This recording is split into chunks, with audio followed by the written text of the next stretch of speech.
Hey guys, welcome to this month's challenge group.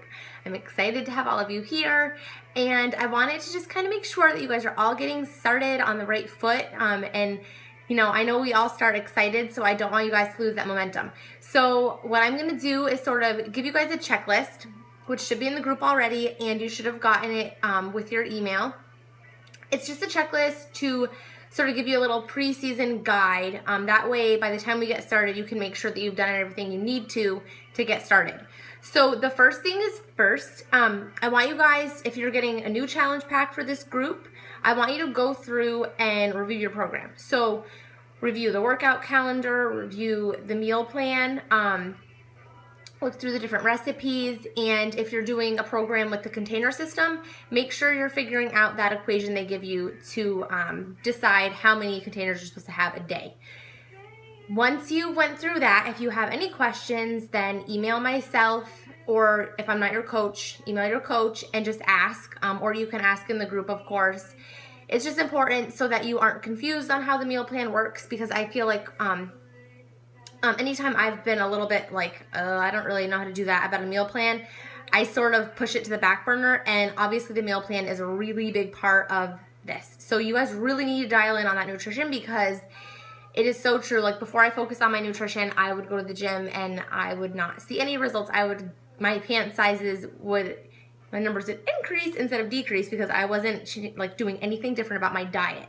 So make sure you're focused on that nutrition. Secondly, goals. Goals are huge in this. You need to really sit down, focus on, what is your goal for this month, and have a goal, a smaller goal for every week. That way you're having little stepping stones to get you to your big goal for the end of the month. Make sure your goal is realistic, attainable, measurable. So don't just say, I want to lose weight. How many pounds do you want to lose? So then you can break it down to how many pounds you need to lose each week to get to the end of the month. And that's why it's also important to be tracking every single month, doing your measurements, doing your photos, because then you know where you are and how on top of your goal you are. Maybe if you need to work a little bit harder, and then maybe even just trying different things with your diet, because obviously not every person is cut the same. So I know for me that when I cut down on my dairy, then I have a lot less bloat. So my muscles tend to show more, especially like in my abs. So goals, you have to make those goals. And there's going to be a more elaborate post about all this throughout preseason, but just so you have this little quick checklist. Finding your why power. Your why is such a big deal, because your why is the reason that you're here. And when you get started with anything in life, you start for a reason. And once you sort of start down that path, a lot of times we leave that reason behind us, and then we sort of lose that motivation and drive us to, why we got started in the first place, and then we sort of just fade out. So making sure you have your reason for being here and really dig deep, like, what do you want to change about your life? How do you want to feel on the inside? Maybe how do you want to look on the outside, but know that that's not the number one reason. That should never be the number one reason. Do you want to be healthier for your kids? Do you want to just feel more comfortable? Do you want to have more energy?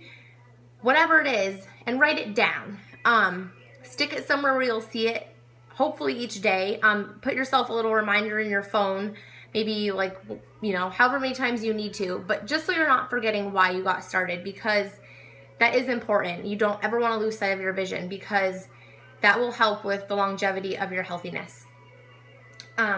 Prepare to succeed. Preparing to succeed, if you don't prepare for success, then you're preparing for failure, is what they say, because you really, really need to think about, what are you going to do to get there? So you can't just say, like, I'm going to eat healthy this week, and then not really plan out your meals, because then when you get hangry, you're going to dive for the quickest thing, and if you don't have anything prepared, then it's not going to be healthy.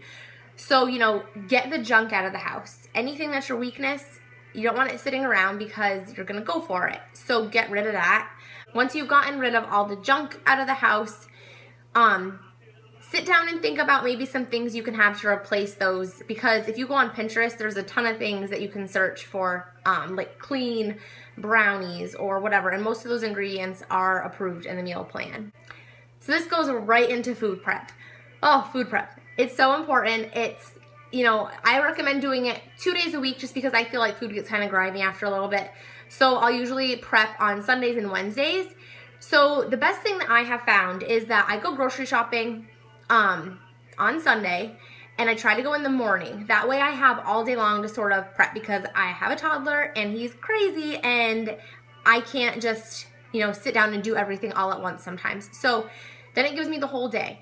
So what I try to do Saturday night while everybody's sleeping is plan. So I figure out like 4 dinner options usually, 2 lunch options, 2 breakfast options, and 3 snack options. I write them down, and then I write down the ingredients that I need for each of them. And then whatever I already have, I just cross it off. And then I have my grocery list. So it makes grocery shopping a lot cheaper, and it totally crushes the whole, like, you know, rumor that eating healthy is expensive. It's not. Shopping is expensive in general, but if you're sticking to your grocery meal planning list, then you will be surprised at how little you do spend. If you want recipes and you feel like finding new things to eat is difficult, then just go on Pinterest. And Pinterest, like if you do 21-day fix recipes, paleo, what else is there? Just like clean eating recipes, then you will find a ton of stuff. Share recipes in the group, because that's something a lot of people struggle with, is variety. But that being said, I will say for me, meal prepping and sticking to things is easier for me if I keep it simple. So you can find a sample meal plan that will be posted in the file section of the group. I'm still working to kind of iron out the files. So if it's not up today or tomorrow, then bear with me, it will be up. So if you guys have any questions about any of this, then let me know. You know, of course, you need to make sure that by Sunday night you have your measurements and your photos logged into the app. And then I'm gonna also post a link into your email, which you should have already got. And the link just directs you right to the Beachbody Challenge website. So you just log your pictures, your measurements, and you can share a little bit of your story in there. And what that basically does is give you a chance to win some gear. So a lot of times it's t-shirts with size. I think it's like a pair of socks. So just fun fitness swag. And you just have to enter your after pictures when we're done. So don't forget to do that. If you guys have any questions, like I said, then I'm right here. Don't be scared to reach out to me, and good luck.